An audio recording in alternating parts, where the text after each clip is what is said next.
Bom dia, boa tarde, boa noite, meus irmãos. Hoje é dia 9 de julho de 2018. 9 de julho de 2018. Estamos aí nessa luta, uma fatiga terrível para conseguir fazer um vídeo no YouTube, uma fatiga terrível para fazer uma simples oração. Quando eu falo simples oração, porque eu não preciso sentar aqui na mesa com o microfone, Bíblia aberta, né? Paro no cantinho da casa e faço a minha oração. Uma fatiga terrível para levantar e ler a palavra de Deus, porque ontem, por exemplo, meu cunhado está aqui, ele vem da Alemanha, irmão de meu marido, e todos esses dias e tal, e ontem meu marido ficou doido, né, encantado. Nós vamos sair hoje com meu irmão.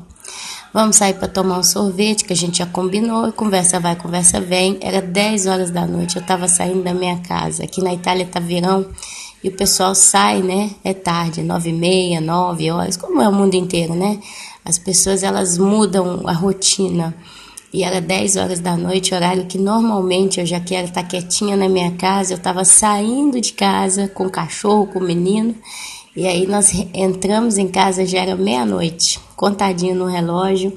E andando para cima, para baixo ali naquela avenida na beira do mar, lá da praia onde a gente tem aqui na cidade. E aquele tanto de conversa inútil entre as pessoas, parava de 10 em 10 minutos para cumprimentar a gente que eles conheciam, meu marido conhecia, e cada parada uma conversada: vão embora daqui dessa cidade, vocês têm que ir para o norte da Itália, vocês têm que ir para a Alemanha, que lá é que está trabalhando, segundo eles, né?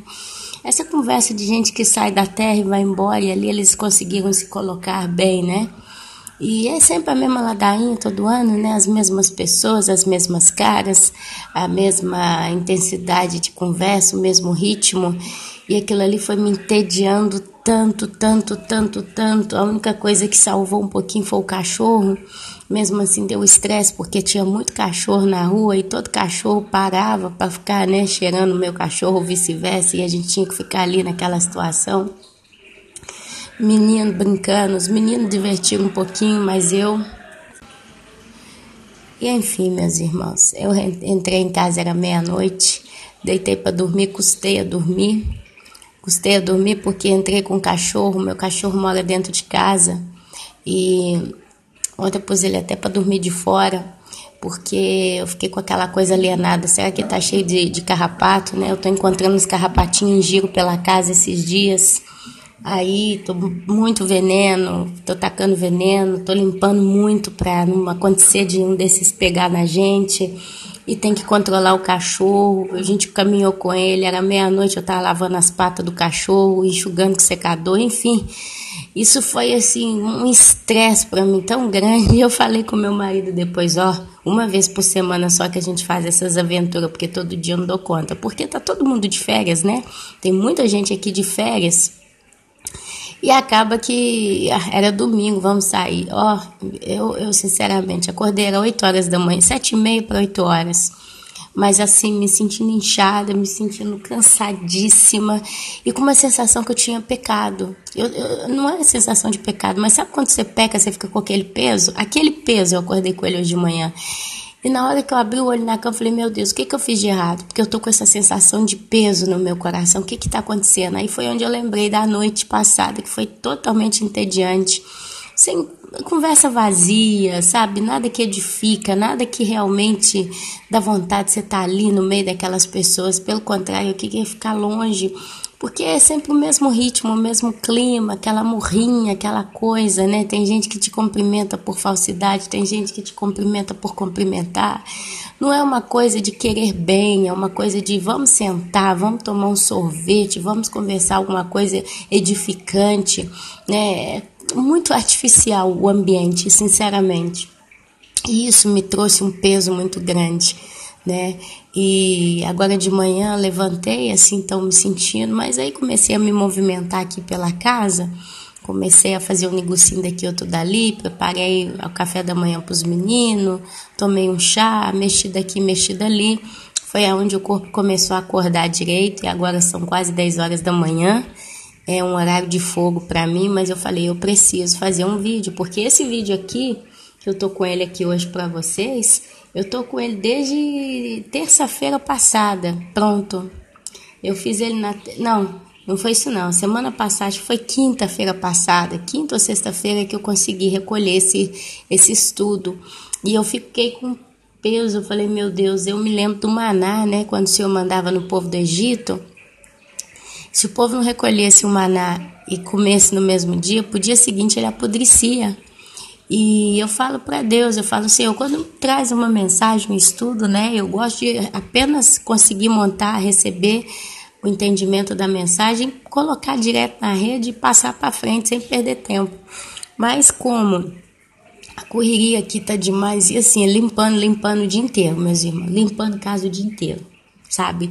Lavando um copo, passando a vassoura não sei aonde, arrumando um negócio daqui, cozinhando dali. Quando não tô limpando, tô pegando filho, levando para passear no mar, ou então tem que... Enfim, é sempre aquela sensação agitada de fazer tanta coisa, né? Agora falando aqui, eu tô com tudo para fazer, mas eu falei, não, hoje eu dou uma pausa e depois eu tenho o resto do dia para fazer. Então, assim, a gente fica sobrecarregado, sabe? E vem uma angústia no coração, porque a gente fala, poxa, eu tô com saudade da minha rotina com Deus, né? Eu tô com saudade da minha rotina com Deus. Mas Deus é tão bom, Ele é tão maravilhoso, que pouca coisa que eu consegui ouvir ou ler nesses últimos 5 dias, digamos assim, trouxe tanta esperança no meu coração, trouxe tanta paz no meu coração, trouxe instrução pro meu coração, coisa que eu vou fazer aqui repassando para vocês. E eu acredito que o maná que ele deu naquela quinta-feira passada tá bom, né? Agora Deus está renovando aqui e eu espero poder realmente pegar essa mensagem e fazer boa coisa dela. Para quem é novo no canal, tá vendo esse vídeo pela primeira vez, às vezes você deve estar até anoiado, né? Nossa, mas como é que fala? 6 minutos falando da vida dela, por que não vai direto ao ponto? É porque como tem muitos irmãos que já acompanham o canal há um bom tempo, estão sempre esperando um vídeo novo, tá demorando entre um vídeo e outro, tá sendo complicado. Então eu dou essa satisfação por amor e respeito aos meus demais irmãos que já acompanham o canal há bastante tempo. Mas agora, sem muitas delongas, vamos entrar no tema próprio dito. Bom, de onde que nasceu esse tema de hoje? Eu não vou me lembrar o nome da irmã, me perdoa, porque como é coisa de semana passada e eu não anotei nome de comentário nem nada, mas provavelmente se ela estiver escutando ela vai saber quem é. Ela pediu, por favor, para fazer um vídeo falando sobre dízimos e oferta, ok? Provavelmente deve ser uma irmã que frequenta alguma igreja e está nessa berlinda, né? Meu Deus, o que eu faço? Eu vou, eu dou, não faço, né? Como muitos irmãos pensam, como que eu tenho que me comportar como cristão nos dias atuais? E dali veio esse estudo. E nós vamos ler em Coríntios, nós vamos passar por Apocalipse, nós vamos passar pelo livro de Zacarias, Isaías e Romanos no dia de hoje, tá bom? Então, eu acredito que depois do que a gente for estudar aqui hoje vai ficar muito claro para todos vocês como que vocês têm que se comportar como cristãos, se vocês são membros de uma igreja ou não. Amém, meus irmãos? Inclusive eu passei por uma experiência semana passada com uma amada irmã, muito querida mesmo. A irmã mora sozinha e a irmã ela tá com um problema seríssimo no útero dela. Ela tá com endometriose, entre outros probleminhas. E tudo está piorando porque ela depende do Sistema Único de Saúde. E ela está sozinha, o pai não quer saber, a mãe são já idosos, os irmãos não estão nem aí. Quer dizer, ela não tem ninguém que a ajude, é ela e Deus. Então ela trabalha, ela paga o aluguel, ela paga as contas de casa, ela paga a comida dela. Se ela está viva, se está morta, está morta. É um peso morto para a família, digamos assim, né? Porque eu vejo que quando uma família não se importa com o ente deles, é um peso morto para eles, né? Talvez quase como nós, hoje a gente é quase que um peso morto na nossa família por sermos cristãos.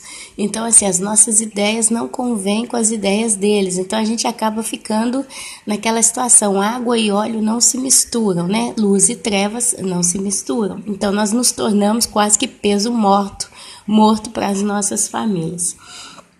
E a irmã, ela tinha pagado tudo, feito tudo, né? E ela foi pedido para ela fazer um exame especial para ver se ela estava com câncer. Falando de modo bem direto, bem rápido aqui. E eu, conversando com ela e tal, nós conversamos com alguns irmãos, né? Expomos a situação.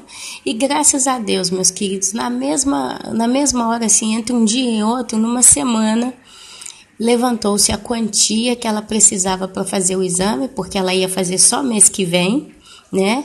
Levantou-se a quantia, ela já fez o exame, sobrou um dinheirinho, ela vai comprar os remédios, que ela está comprando, tomando muito remédio caro, porque ela está realmente com muitos problemas. E Deus se mostrou ali com ela e ela deixou um áudio para nós dizendo que há muito tempo que ela não se sentia tão querida, tão acolhida, tão recebida pela igreja, como ela se sentiu nessa semana. Meus irmãos, a enfermidade que ela está com ela está nas mãos de Deus. Nós não vamos conseguir pagar um plano de saúde para ela, e nem vamos conseguir pagar um plano de saúde para outras pessoas necessitadas. Eu tenho certeza que você que está aí do outro lado do áudio me ouvindo, pode ser que você tenha passando por uma necessidade, né? Eu mesmo tenho a minha mãe, tadinha, que está precisando ser tratada, ser cuidada, ter assistência médica urgente, e eu não tenho como ajudar minha irmã está tentando se virar como pode e nós estamos empurrando com a barriga. Infelizmente, essa é a nossa realidade. Talvez você que está aí do outro lado escutando, está com gente desempregado na família, está vivendo por milagre, né? Deus está levantando milagres para você todo dia e você está caminhando de fé em fé todos os dias na sua vida. Infelizmente, vejo que nós não poderemos nos ajudar a esse nível, né, de manter uma igreja sustentada, manter uma igreja espiritual, que todos os irmãos estejam sendo supridos nas suas necessidades, por vários motivos. O primeiro são as distâncias. Nós estamos espalhados pelo mundo inteiro, nós não nos conhecemos face a face, não temos contato direto. Eu poderia virar aqui e falar uma mentira, né? Alguém que está aí do outro lado falar, e se esse cara está falando é só para ela encher de dinheiro o bolso dela, por exemplo, né? Então existe essa falta de confiança, existe a distância, existe a falta do contato, existe o não saber. Às vezes uma pessoa pede ajuda, será que ela realmente precisa dessa ajuda ou ela está lá de braços cruzados esperando cair do céu? E existe também o fato de a maioria da igreja no tempo atual, nós, né, talvez eu poderia dizer assim, nós não estamos acostumados a pensar na causa do próximo. Eu tenho visto nesses anos que eu tenho caminhado as pessoas muito voltadas para o seu próprio umbigo. Eu preciso de oração, eu preciso de ajuda, eu preciso desabafar, eu. Ou então a indiferença. Muitos irmãos que entram em contato nesses anos, eu não estou taxando nome para ninguém, porque todos nós temos visto o mesmo quadro, mas muitos irmãos que às vezes entram em contato com você, te mandam uma notícia qualquer, um vídeo qualquer, e não tem contato. Irmão, como é que você tá? Tudo bem? Não tá bem? Eu vou fazer uma oração por você. Seu filho melhorou. São poucos os que você vê que realmente pensam uns nos outros. Essa aproximação, essa ligação, esse amor fraternal, realmente ele quase que não existe. Nós não estamos habituados a caminhar de mãos dadas uns com os outros, espiritualmente e fisicamente. Então são tantas barreiras que eu vejo hoje no meio do povo de Deus, e por isso o resultado de termos tantos irmãos necessitados no nosso meio, né? Então, infelizmente, a partir do espiritual, poucos estão dispostos realmente a orar uns pelos outros, poucos estão dispostos a aceitar certos desafios e propósitos, poucos estão dispostos a se revolucionar um pouquinho a cada dia, em tantos sentidos. Então, eu glorifico a Deus pelos irmãos e pelas irmãs que eu tenho visto na ativa. Irmãos, por exemplo, que ajudaram a irmã de um modo ou de outro. Teve quem ajudou financeiramente e foi rápido demais, realmente o pessoal se moveu. Tem aqueles que falaram, Ana, eu não tenho condição, eu realmente não tenho de onde tirar nem um centavo, mas parou para orar pela irmã e pergunta pela irmã e está preocupado, né? De um modo ou de outro, a gente vê poucos reagindo, mas amém. Amém. Nós estamos nos últimos dias, não é fácil preocupar com a causa do próximo, não é fácil se voltar para a igreja como a gente se volta para um ente familiar nosso. Às vezes a gente se volta com mais facilidade para um ímpio familiar nosso, porque é minha família, é meu marido, é minha irmã, é meu cunhado, é minha tia, é meu sobrinho, do que se voltar para uma pessoa que nós cremos que é o nosso irmão ou a nossa irmã em Cristo. Mas a única coisa que eu falo para o Senhor é que seja um maranata, que a gente seja recolhido o mais presto possível, que o Senhor nos leve embora, porque vendo tanta coisa, vendo o comportamento das pessoas ímpias, vendo o quadro no qual o mundo se encontra, vendo as fadigas e as batalhas que a gente tem que fazer, às vezes a gente se sente tão sozinho, às vezes a gente se sente tão sem referência de poder buscar ajuda no próximo. Às vezes a gente se sente tão inútil, às vezes a gente olha para o mundo, a gente vê tanta coisa triste em giro, que a gente fala, Senhor, basta, eu tô cansado realmente, eu tô enfadigado, eu tô num enfado muito grande por ver o sofrimento do próximo, eu gostaria que isso acabasse. Então, meus irmãos, é em cima de tudo isso que hoje nós vamos trazer esse estudo, tá? E eu espero que ele seja útil para muitos, eu espero que ele realmente faça efeito prático na vida de muitos, tá? Eu acho que tudo que nós fazemos na obra de Deus vai contar, um dia o Senhor vai nos reconhecer, e sinceramente tudo que nós fazemos, meus irmãos, nós fazemos em primeiro lugar para servir a Deus. Em segundo lugar, a gente faz para nós. Cada vez que eu abençoo um próximo com um ato de seja ele qual for, isso vai recair sobre a minha cabeça na eternidade. E quando a gente entende que é lá na eternidade que conta de verdade a nossa vida, a gente então se dedica de todo o coração com alegria a fazer a obra do Senhor. Então, alguns textos que vão falar sobre eu não chamaria esse estudo sobre dízimo e oferta, porque a gente vai ouvir falar da palavra do dízimo e da oferta no Velho Testamento. Eu não puxei nenhum texto aqui falando sobre isso. Mas Deus, na época do Abraão, na época de Moisés, na época dos outros, né? Ele pedia a 10ª parte de alguma coisa, ele pedia ofertas. Você vai trazer oferta de louvor, oferta de sacrifício, oferta disso, oferta daquilo, né? As primícias da colheita, as primícias dos animais, né? E era assim que era a sociedade daquele tempo. Mas quando a gente vem para o Novo Testamento, normalmente você não vai ouvir falar de dízimo, pelo menos aqui não procurei, tá? Se tiver e alguém tiver uma passagem no Novo Testamento que fala de dízimo, que você tem que trazer o seu dízimo, o dízimo é a 10ª parte daquilo que você ganha. Então, se você tem um salário mínimo de R$1.000, final do mês você tira R$100, bota no envelope e entrega na igreja. Você deixa aqui para mim, por favor, porque eu peguei esses textos aqui, que era onde meu coração estava mais focado a estudar, e é o que eu mais estou habituada a ver no Novo Testamento, tá bom? Lembrando que Cristo, ele é a conclusão de tudo. Cristo, ele é a conclusão de tudo. Cristo, ele é a conclusão da própria lei de Deus. Hoje, Cristo é a lei de Deus. Ele é a lei, ele é os mandamentos de Deus. Se eu sigo o que ele me ensinou, se eu sigo o que ele fez, eu estou cumprindo a vontade de Deus. Amém?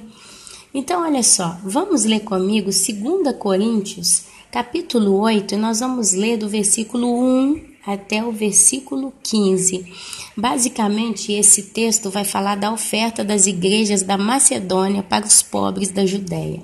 Então, 2 Coríntios, capítulo 8, do 1 até o 15, tá bom?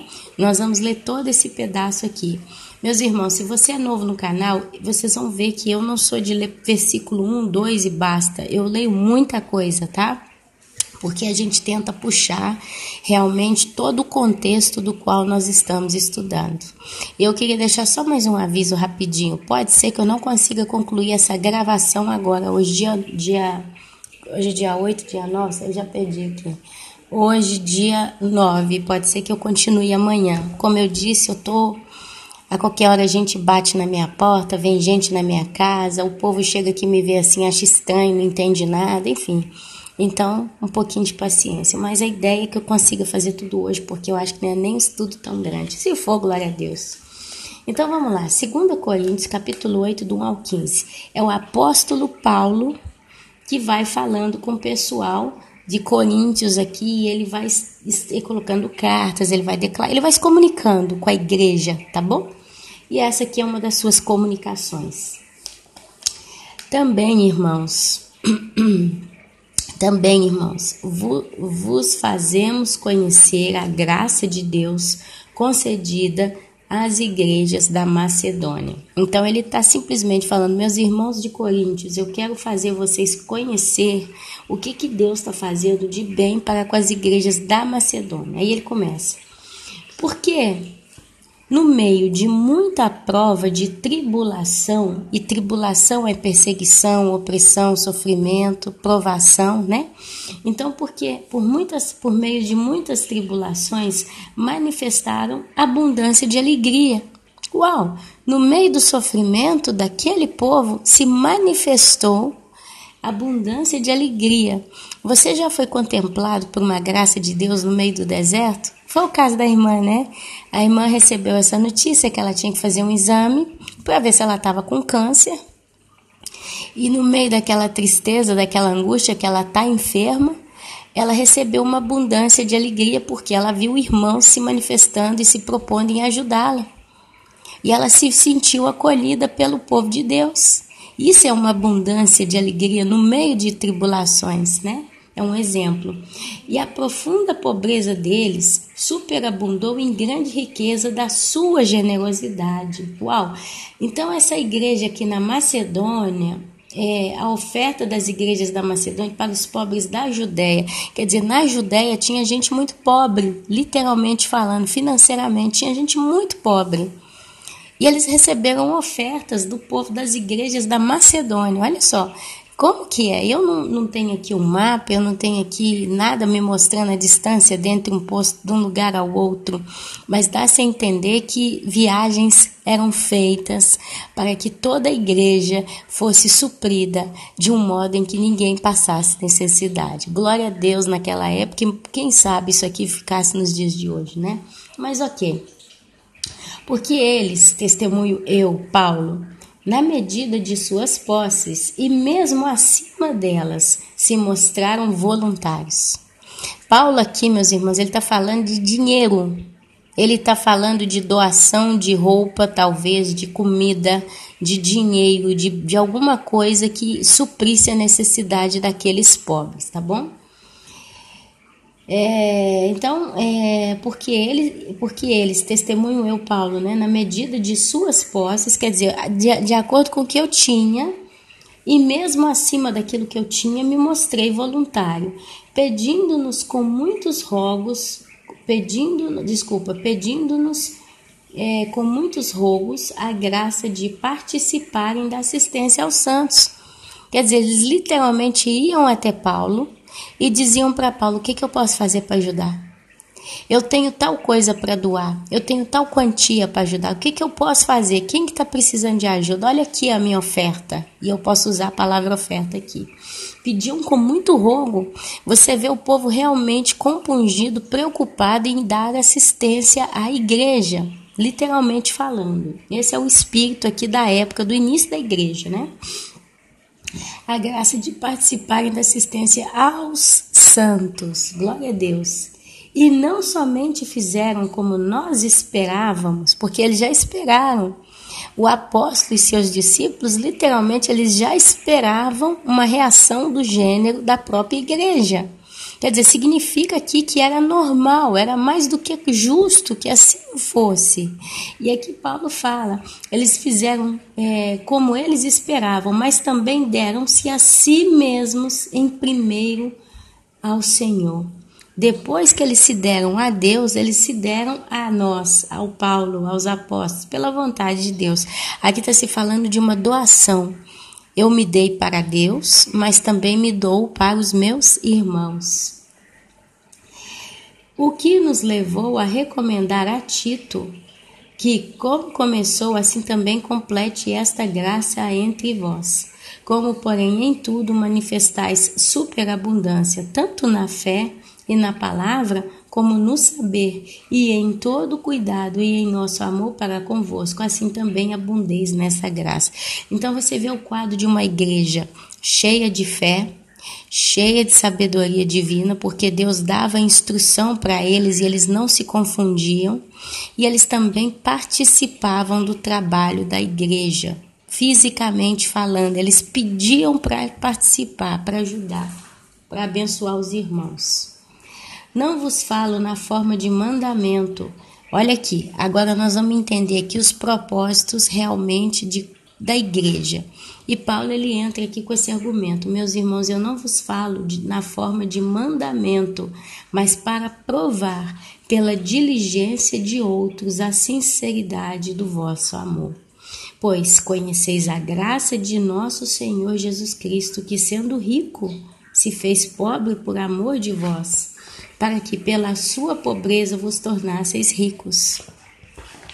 Tudo começa no próprio exemplo de Cristo. Cristo, ele desceu da sua glória para o mundo caído. Ele deixou de lado por um tempo a sua majestade, o seu poder de Deus, né? Porque ele não deixou de ser Deus, ele sempre foi Deus, né? No princípio era o Verbo, e o Verbo estava com Deus, e o Verbo se fez carne. E foi pelo meio do Verbo que tudo foi criado. Isso aí é o testemunho do ser de Jesus Cristo na eternidade passada. E Paulo diz que ele foi o primeiro a dar o exemplo. Ele se despojou de sua glória e se deu para nós. E se deu até a morte. Não vos falo na forma de mandamento, então, né? Ele fala para provar pela diligência, pela correteza dos outros, né? A sinceridade do vosso amor. Quer dizer, vocês se amam de verdade? Vocês realmente se amam ou é só uma coisa de boca, né? Quem ama se dá, meus irmãos. Pois conheceis a graça do nosso Senhor Jesus Cristo, que sendo rico se fez pobre por amor de vós, para que pela sua pobreza vos tornasseis ricos. E nisto dou minha opinião, pois a vós outros que desde o ano passado principiastes não só a prática, o fazer do tudo, né? Mas também o querer. Convém isto: completai agora a obra começada, para que assim como revelastes prontidão no querer,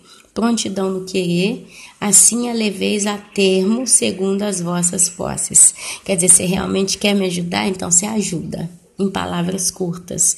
E aqui você vê claramente Paulo esperando daquela igreja a prontidão no querer ajudar. Quer dizer, como se Deus estivesse falando para nós, a gente tem que estar sempre disponível, como podemos, como se pode estar, o que eu posso fazer? E ele continua no versículo 12, porque se há boa vontade, será aceita conforme o que o homem tem, e não segundo o que ele não tem. Deus, ele não olha o quanto você dá, mas como você se dá, ok? Porque não é para que os outros tenham alívio e vós sobrecarga. Olha que o apóstolo Paulo está falando o seguinte: tem uma pessoa necessitada, você já é uma pessoa que passa aperto na sua vida. Aí alguém vira e fala: olha, pessoa tal está precisando de ajuda. E aí então você vai lá e se endivida para ajudar uma outra pessoa, e depois você vai ficar sobrecarregado. Não é isso que Deus quer de nós. Meus irmãos, eu vou dar um exemplo, tá, do que aconteceu com essa irmã, que eu acho que está valendo muito, está bem recente. Tem aqui os irmãos todos que ajudaram, estão ouvindo esse áudio. E eu glorifico mais uma vez a Deus pela vida de todos. Não vou citar nome porque não convém. O exame da irmã custava R$300. R$300 não é uma quantia absurda, não é uma quantia exorbitante, não é uma quantia impossível de se conseguir. Mas é igual ela disse: eu tenho que pagar aluguel, eu tenho que pagar a luz, eu tenho que pagar água, eu tenho que pagar tanta coisa, não sobra nada. E nós estamos, todos nós, amados, praticamente acostumados a chegar final de mês sem um tostão no bolso. A gente vive a semana, na verdade, o dia de hoje. Então, eu consegui, entre tantos irmãos que eu conheço, eu selecionei, sinceramente, são os irmãos que eu, pelo menos até onde eu me lembrava, eram mais participativos, pessoas mais disponíveis, pessoas mais que retornam, né? E que eu já conhecia também, não é que... Porque tem gente que retorna de recente, mas eu não conheço bem, então a gente fica assim. Então são irmãos que, de certo modo, eu já tinha entendido. Eu posso pedir para essa pessoa a ajuda à irmã. E nessa brincadeira eu consegui mais de 10 irmãos. Era R$ 300, tínhamos mais de 10 irmãos, bem mais, entre 22 e 10 irmãos que eu consegui achar ali. E para não pesar para os irmãos, eu fiz mais ou menos umas continhas por alto na cabeça e eu falei, bom, se cada um contribuísse com R$ 15, né? Se todo mundo da lista desse R$ 15, até passava do valor do exame, né? Que era 300 dividido por 20, 15 passa. Eu não vou fazer a conta aqui não, porque eu tô com vergonha de falar o número de cabeça errado. Mas os irmãos já entenderam. Se fosse R$ 10 por 20, era 200. Então, 15, acho que chegava aí aos 300 tranquilamente, ou chegava quase que ela teria que completar com um pouquinho de dinheiro. Mas a ideia foi para que não pesasse para ninguém e não fosse um valor que fosse impossível, né? E graças a Deus, meus irmãos, teve aqui os irmãos que contribuíram com muito mais do que R$ 15. Eu não vou aqui citar o valor que alguém deu, mas a maioria realmente ajudou de bom grado. Teve quem pôde dar realmente aquele valor e fez com maior amor. Teve irmãos que foram sinceros e disseram, Ana, eu não tenho mesmo, mas eu vou orar pela irmã e tá preocupado, tá perguntando. Mas justo para dizer, em cima do que está escrito aqui no texto, né? Segundo o que tem e não segundo o que não tem. Eu sei dizer que quando eu pedi essa ajuda para a irmã, porque foi um caso realmente muito extraordinário, gente, porque longe de mim pedir dinheiro para os outros, para ajudar ninguém. Todo mundo aqui já me conhece, né?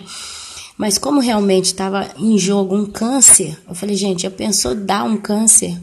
E talvez esse câncer está bem no início e vai ter tempo dela ser atendida pelo SUS, talvez o SUS vendo esse quadro, já que ela está há tanto tempo ali, né, com tantas visitas médicas, quem sabe eles vão pegar ela, né, como um caso válido.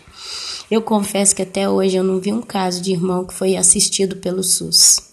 Eu não conheço ninguém, meus irmãos, que falou para mim, Ana, eu consegui fazer uma cirurgia pelo SUS. Eu estava com uma enfermidade tal e rapidinho tudo correu e eu consegui ser atendida e eu estou curado, porque eu passei pelo sistema público. Sinceramente, meus irmãos, eu não vejo mesmo, não vejo. Se você foi um contemplado, me fala aqui no testemunho. Então o valor foi esse, porque eu falei, bom, R$ 15 não vai endividar ninguém, não vai quebrar o banco, o cartão de crédito, a conta bancária de ninguém. R$ 15 é o valor talvez de uma pizza, talvez é o valor do cinema do final de semana, né? Mas graças a Deus, quem contribuiu realmente com o que pôde, consciente que não estava se endividando, e eu tenho certeza que Deus vai retribuir 100 vezes mais, né? Ou até mais do que 100. Na eternidade a gente não sabe. Mas a visão é essa, é a mesma do apóstolo Paulo, que ele fala, porque não é para que os outros tenham alívio e vós sobrecarga, mas para que haja igualdade, suprindo a vossa abundância no presente a falta daqueles, de modo que a abundância daqueles venha suprir a vossa falta, e assim haja igualdade, como está escrito, o que muito colheu não teve demais, e o que pouco não teve falta. Quer dizer, quem colheu muito não teve demais, mas quem colheu pouquinho não teve falta, né? Então essa é a ideia da época da igreja do apóstolo Paulo, em que os irmãos contribuíssem uns para com os outros. Pelo que eu entendo aqui do Novo Testamento, toda vez que Paulo ia visitar uma igreja numa cidade, ele ia com alguém ali, alguns discípulos com ele. Quando ele saía talvez da cidade que ele estava, daquela região, ele pedia que os irmãos contribuíssem para que quando ele chegasse na outra cidade, ele chegasse ali com suprimento para abençoar os necessitados. E ali entrava dinheiro, ali entrava comida, ali entrava roupa, ali entrava tudo que era necessário, porque ele não queria ver ninguém passando dificuldade. A gente vê claramente o próprio apóstolo Paulo vendo a situação dos irmãos em ninguém tem que passar dificuldade. Ora, se nós somos uma chamada família, nós estamos nesse mundo temporariamente, somos peregrinos nessa terra, pertencemos ao céu, e eu tenho condição de ser bênção ao próximo, por que eu não vou me dar em voluntariado para ajudar o próximo?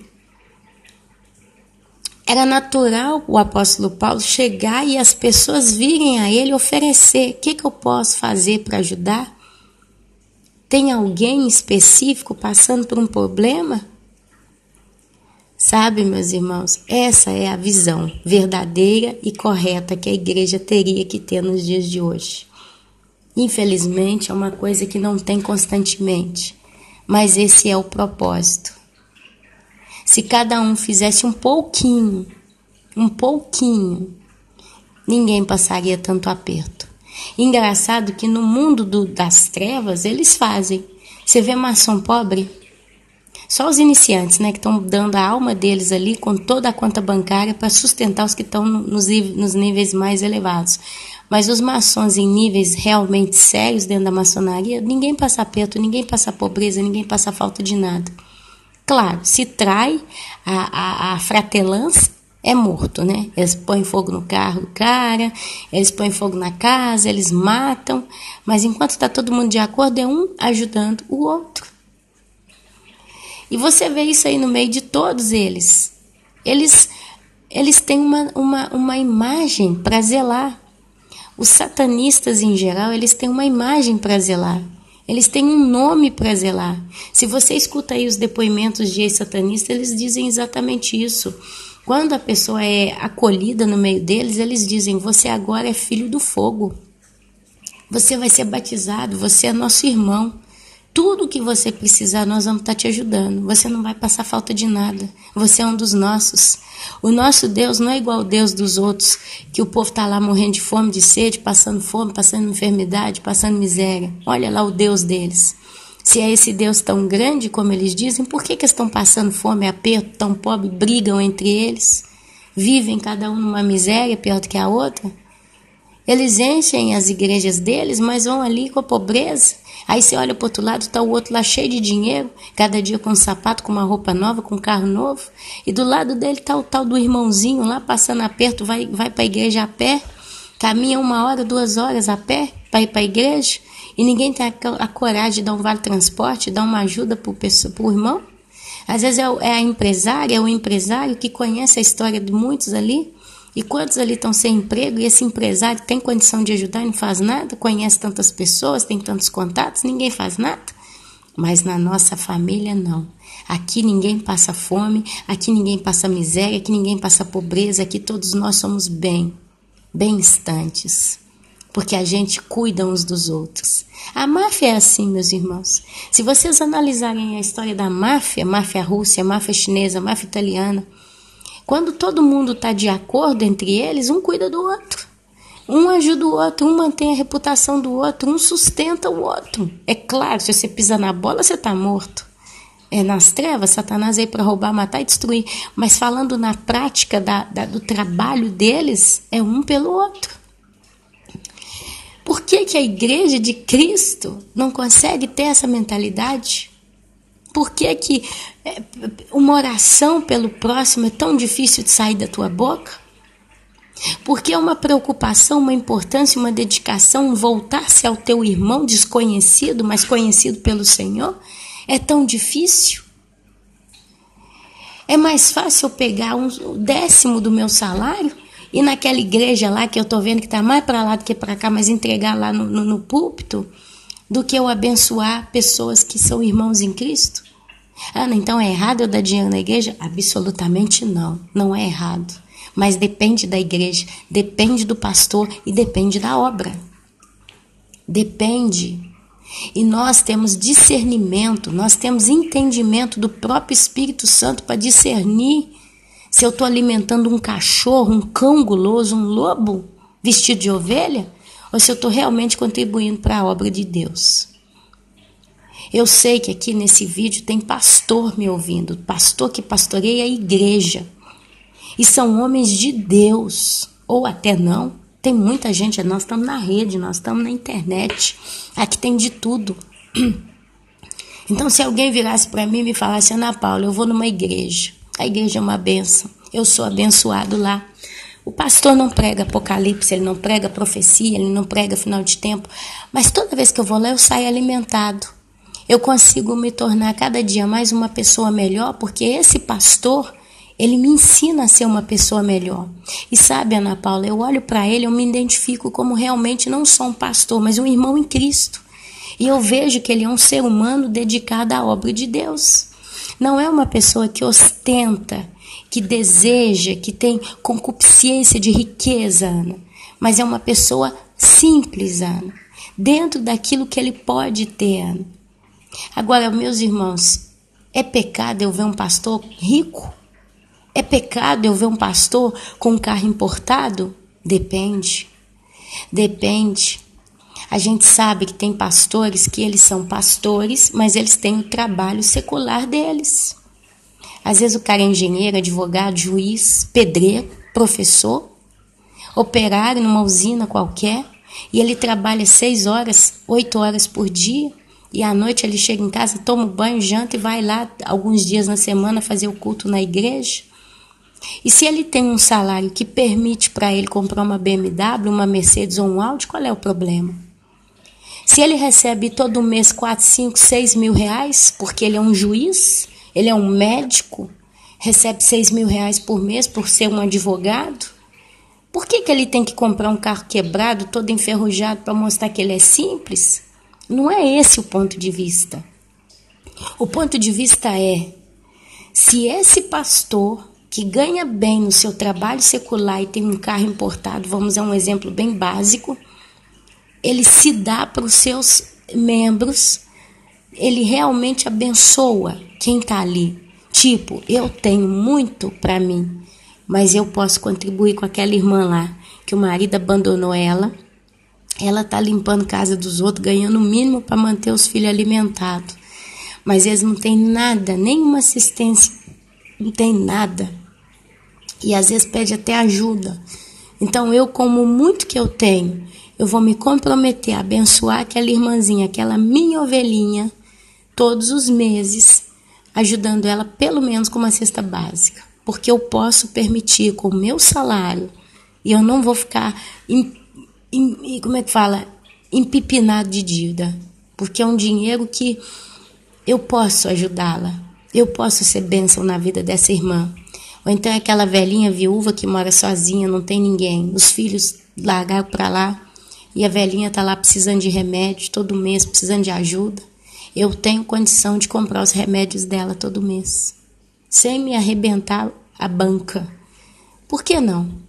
Por que o próprio pastor não pode abençoar suas ovelhas? E a gente sabe de muitos exemplos assim.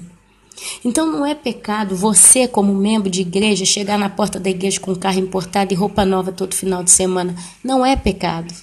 É claro que o Senhor fala que nós não podemos ostentar. Ostentar é cobiçar. Cobiçar demais, querer demais, desejar demais. Eu preciso toda semana estar com uma roupa nova, que o povo vai olhar para mim e falar, nossa, essa é todo dia com a mesma roupa? Custou pouco, mas entendeu? Ostentação é pecado. Não está nunca satisfeito com o que você tem. Às vezes você tem um carro tão bom, tão bonitinho, tão ajeitado, e é um carro novinho. É um carro que 90% das pessoas que vão ver vão querer ter também, gostariam de ter um carro, mas você não está satisfeito. Eu quero um melhor do que esse. Eu quero um carro mais potente. Às vezes a rua que você caminha é toda cheia de buraco, o carro não pode nem passar lá, mas você quer o mais potente para mostrar que você tem. Qual que é realmente a verdadeira intenção que está no teu coração? Aquilo que você tem é aquilo que você é? Quer dizer, eu sou o carro que eu tenho? Eu sou a roupa de marca que eu visto? Eu sou a casa que eu moro? Eu sou a comida que eu gulosamente cobiço em comer todos os dias? Ou eu sou uma pessoa simples? Com esse carro, sem esse carro, eu sou a mesma. Qual é a minha ostentação? Qual é o nível da minha cobiça de vida? Então o pastor às vezes tem um trabalho secular e tem a igreja, mas não é obrigação do pastor manter a igreja em pé financeiramente falando. Ana, mas você não está entendendo. Esse pastor é juiz. Ana, esse cara ganha uns 10 mil reais por mês, mas ele joga dinheiro fora. É mais que a obrigação dele pagar as contas da igreja. Por quê? Por que é a obrigação dele pagar as contas da igreja? Porque ele ganha bem? Se ele ganha bem, é porque ele conseguiu essa posição na vida dele. Provavelmente ele teve uma fatiga para chegar nessa posição. Porque por mais corrupto que uma pessoa seja, para ela ocupar certos cargos, no mínimo ela teve que ter passado por uma faculdade de advocacia. Então, minha querida, eu não posso invejar a riqueza do próximo. E ali eu vejo aquele pastor, e eu estou pondo um exemplo entre milhares. Eu podia dar exemplo aqui para ficar o dia inteiro conversando com os irmãos. Eu vou tentar psicar um pouquinho de cada coisa para a gente ter bem entendimento aberto aqui. Às vezes o pastor é um juiz, é um médico, é um pedreiro, tem uma construtora, é uma pessoa muito bem sucedida, muito próspera e ganha dinheiro mesmo. E ele tem a igreja. E às vezes no seu coração ele colocou o seguinte propósito: bom, eu vou comprar o terreno, que eu posso, eu sou um homem rico. Um Donald Trump da vida, né? Eu sou um homem rico, eu vou comprar o terreno, eu vou construir a igreja, eu vou comprar tudo para a igreja e nós vamos ter uma igreja. Aí vão os membros da igreja sabendo que o pastor é rico, porque ele ganha bem. Aí os irmãos da igreja falam assim: para que eu vou dar meu dízimo? Vamos falar nesse termo. Para que eu vou ofertar nessa igreja? Tanto o pastor é rico, eu vou dar dinheiro para o pastor? Só que se eu entendo que eu chego ali naquela igreja, no domingo, no sábado, seja o dia que for, me assento naquele banquinho confortável que o pastor comprou, e aquele pastor, quando sobe no púlpito, não é a boca de um homem que fala, mas é o próprio Espírito Santo pregando no microfone, e eu saio dali cheia do poder de Deus, renovado, transformado, lavado, remido, da toda semana que eu passei. Por que eu não posso contribuir na obra? Porque se eu dou a minha oferta, se eu dou a minha contribuição naquela igreja, e se aquele pastor é um homem de Deus, ele vai pegar esse dinheiro, ele vai canalizar para ajudar os outros. Quer dizer, não só o meu salário, mas o salário de outros aqui nós vamos canalizar para ajudar outros irmãos, para que tenha igualdade para todos, para que ninguém passe necessidade, para que ninguém passe falta. Imagina essa irmã que nós estamos colocando aqui como exemplo, se tivesse uma igreja que verdadeiramente a sustentasse, e é ela e muitos outros, e juntasse a igreja e falasse assim: eu todo mês eu vou dar um pouquinho para pagar o plano de saúde até ela conseguir fazer uma cirurgia particular. Ou então nós vamos pagar a cirurgia da irmã, nós vamos arrumar um jeito dela ser atendida e resolver arrancar esse troço ruim do corpo dela. O que se puder fazer, nós vamos pagar. Nós como igreja vamos pagar. Depois o próximo da fila. Qual é o próximo irmão que está passando problema de saúde? Que está precisando de SUS? Está lá arrastando na corda de Satanás, buscando favor de uma coisa que ele tem direito como cidadão. Vamos pegar esse irmão, vamos ajudar. Vamos bancar essa pessoa. Vamos ajudar ela a arrancar essa enfermidade. Qual que é a velhinha que está abandonada? Qual que é a viúva que está desprezada? Será que ela tem comida dentro de casa? Vamos tentar entender se a gente pode ajudar ela até a comidinha dela, os remedinhos dela. Agora chegou o inverno, talvez ela está com uma meia furada, não tem uma calça bem agasalhada, uma cobertinha nova. Será quantos anos tem que essa pessoa não compra uma coberta nova? Vamos lá. Há uma senhora velhinha que já não segura mais a onda porque a pessoa idosa sente mais frio. Vamos tentar pôr um sistema de aquecimento na casa dela? Vamos abençoar essa pessoa direito? Essa tinha que ser a mentalidade da igreja. Essa tinha que ser a mentalidade do todo. Não só do pastor ou só das ovelhas, mas de um todo. Agora eu vou numa igreja, o pastor... sabe o que é? Tem 300 pessoas aqui. Eu vou largar meu emprego com a desculpa de que eu vou trabalhar horário integral. Só que, como são 300, eu vou exigir o dízimo, né? Quem ganha R$1.000 vai me dar 100. Quem ganha 2.000 vai me dar 200, já são R$300. Quem ganha R$500 vai tirar 50. São 300 pessoas. Se eu conseguir R$100 de cada pessoa aqui de dízimo, uau, eu vou ter R$30.000 ou R$3.000. Aqui eu tô com as contas erradas. Bom, mas é tantos bons reais aqui eu vou ter no meu bolso. E com a desculpa que eu faço a obra horário integral, eu vou viver às custas dos irmãos. Tanto eu estou precisando. Aí chega o final do mês, chegou lá para o pastor R$15.000 de oferta e de dízimo da membresia da igreja. Às vezes ele tira 2.000 para pagar a luz, pagar o telefone, pagar talvez alguém que ajuda ali a limpeza. Sobra ainda aquele tanto de dinheiro e fala: nossa, todo esse dinheiro aqui, meu carro tá bem velho, sabe o que eu vou fazer? Eu vou comprar um carro novo, porque eu vou alegar para a igreja que como eu visito os irmãos, eu preciso de um carro novo. Aí vou lá e compro o carro. Tem 2 carros para escolher. Tem um carro mais caro, mais luxuoso, mais assessoriado, e tem um carro novo, bonzinho. Mas não, eu quero o melhor, porque é para a obra de Deus, né? Não é para a obra de Deus que ele está fazendo, é para a sua própria ostentação. Mas aí vai lá e compra o carro mais caro. E vai subindo assim, né? Ano após ano ele vai até chegar no importado nas custas da membresia da igreja. E a membresia da igreja passando dificuldade. Até chegar naquele ponto que ele nem cumprimenta mais os membros da igreja, um por um. Sabe de quem é um por um, conhece a vida de um por um. É claro, é impossível conhecer a vida de todo mundo. Mas o máximo possível que eu puder me doar, por que não? E se eu não dou conta de assistir todo mundo, eu vou levantar pessoas para que elas então façam esse papel junto comigo. Resumindo, meus irmãos, esse negócio de contribuir tem que ser voluntário.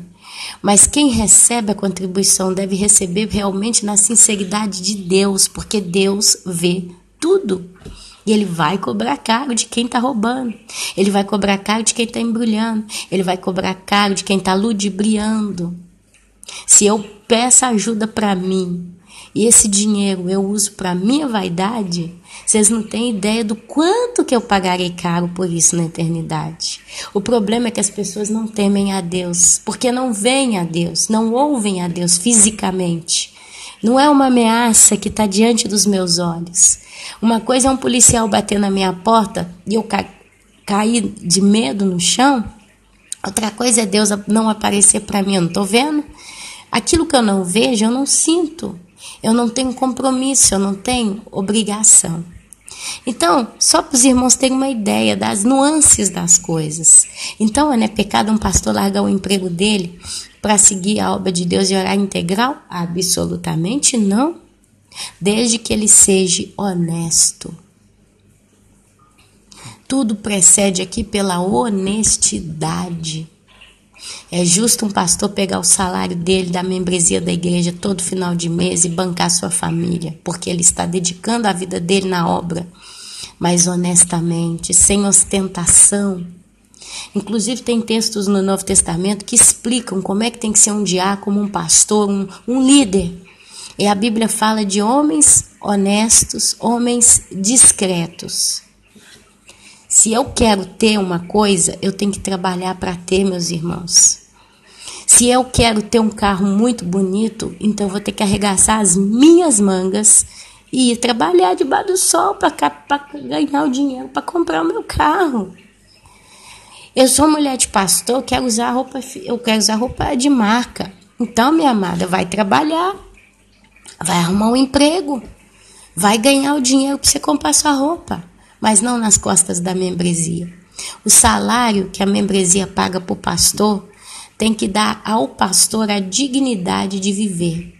Não pode faltar comida na casa do pastor, não pode faltar assistência para os filhos do pastor, mas a assistência digna, justa. Nada que vai adilar, eu conheço aí a maioria, pega os seus filhos e mandam para os Estados Unidos estudar. Poxa, com dinheiro de membresia de igreja. Ou então escolhe a escola mais cara da cidade, a mais conceituada da cidade, e põe o filho na escola mais cara da cidade, com dinheiro de membresia. Escolhe um plano de saúde, mas não é o simples que basta para a família, não, é o mais caro dos planos de saúde. Isso tudo é pecado, é cobiça, é ostentação e Deus vai cobrar. Agora, se toda igreja está bem suprida uns com os outros, quer dizer, os irmãos se abençoam, o pastor abençoa os irmãos abençoam o pastor, e chega num ponto de prosperidade, de riqueza, porque não é impossível. Aonde tem amor e sinceridade, Deus prospera. Creia você ou não. Deus, ele vai prosperando. Então, chega num ponto que pode imaginar um exemplo, né? Que está todo mundo rico, está todo mundo bem, está todo mundo muito bem conceituado na vida. Então todo mundo começa a comprar carro importado, todo mundo começa a arrumar a casa, todo mundo começa a pôr filho na escola cara, porque tem riqueza. Imagina que história de riqueza aquela igreja. É possível? Tudo é possível. Aí o que essa igreja tem que fazer? Fechar esse negócio só para ela? Não. É onde ela tem que sair, ela tem que fazer o ID, ela tem que abrir as portas delas e caminhar para fora, para encontrar irmãos em Cristo que estão necessitados.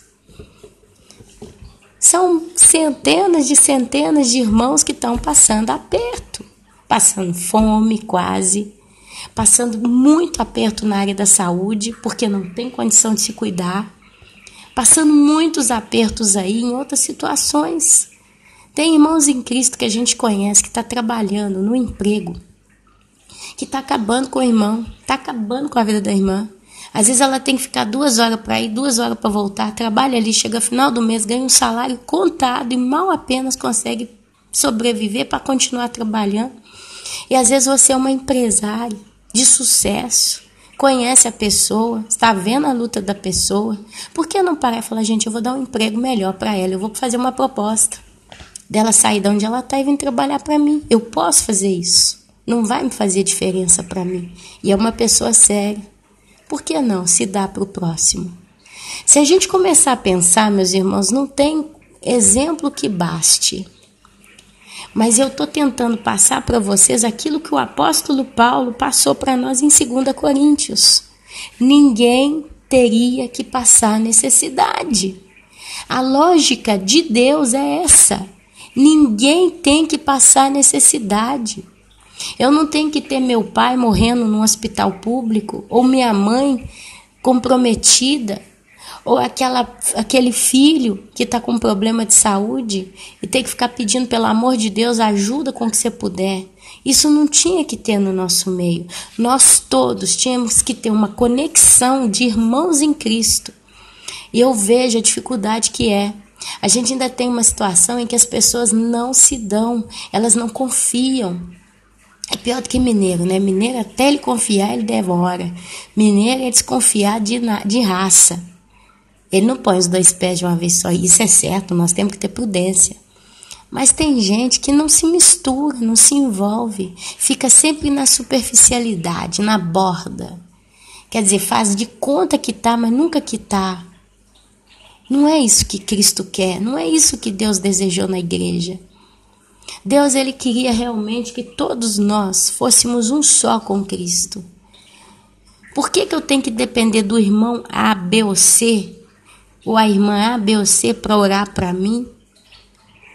O certo é que todos nós pudéssemos ter a mesma confiança e convicção uns nos outros.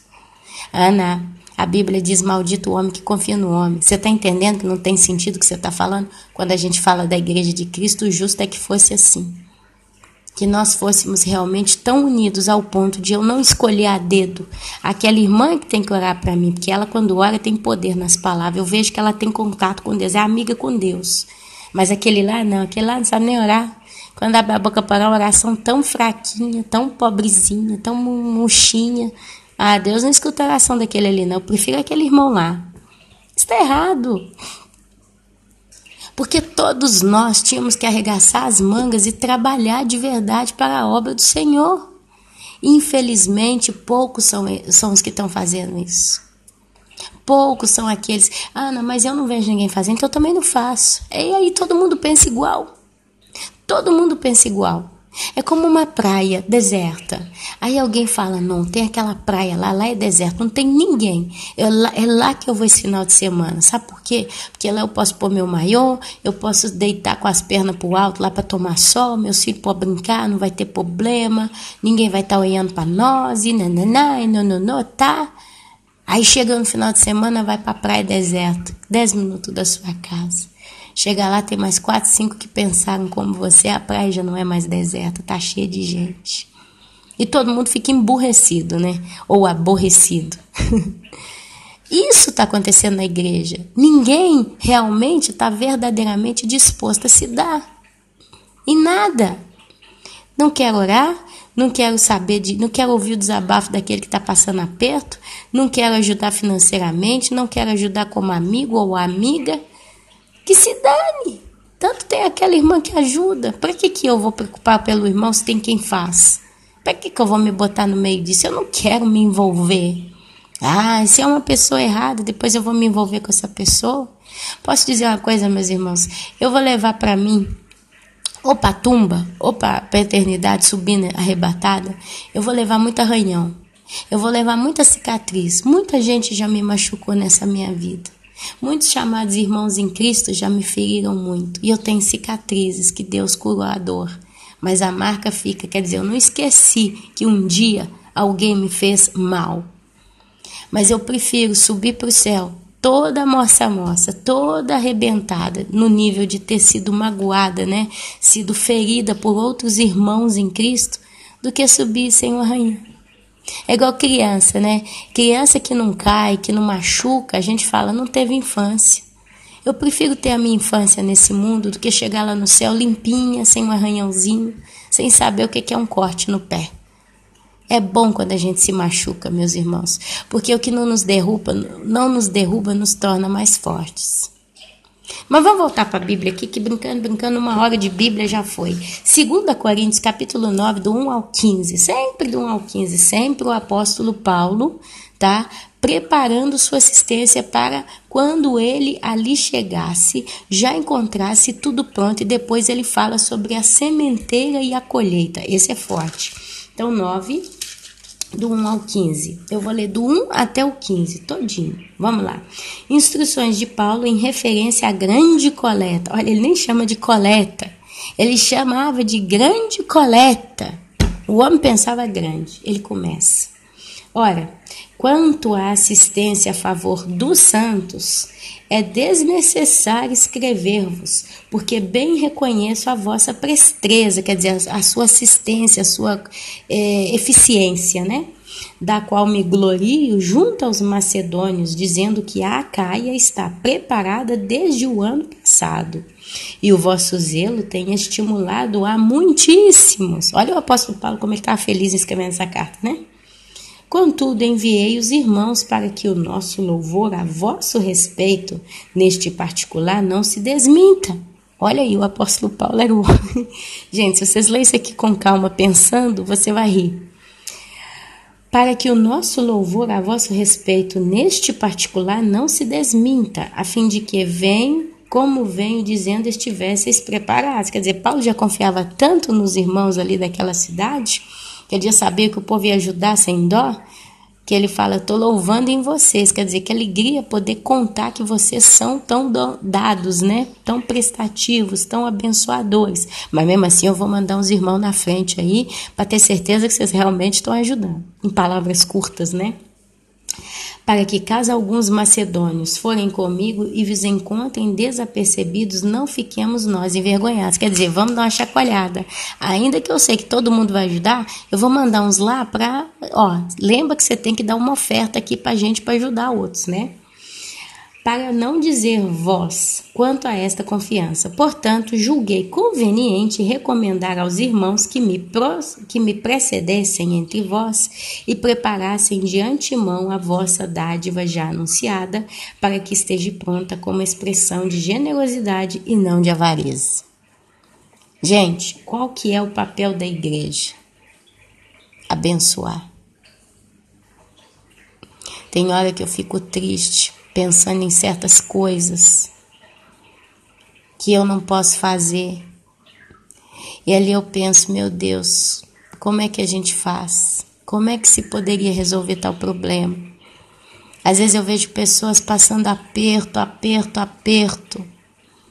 Eu não posso fazer nada para ajudar. Isso é uma vergonha para nós como igreja, infelizmente. Porque eu sou uma que acredito que a união faz a força. E isso está tudo nisso. A união faz a força. E sabe qual que é a minha maior tristeza? Saber que vai ser assim até acabar. Saber que a coisa vai caminhar assim até o fim. Não para desmerecer ninguém. Mas se a gente parar para olhar o perfil dos cristãos da época de Paulo e o nosso perfil, nós estamos muito atrás no placar. Nós estamos deixando muito a desejar. Que a gente precisa pedir, não para envergonhar quem deu, mas falando no geral.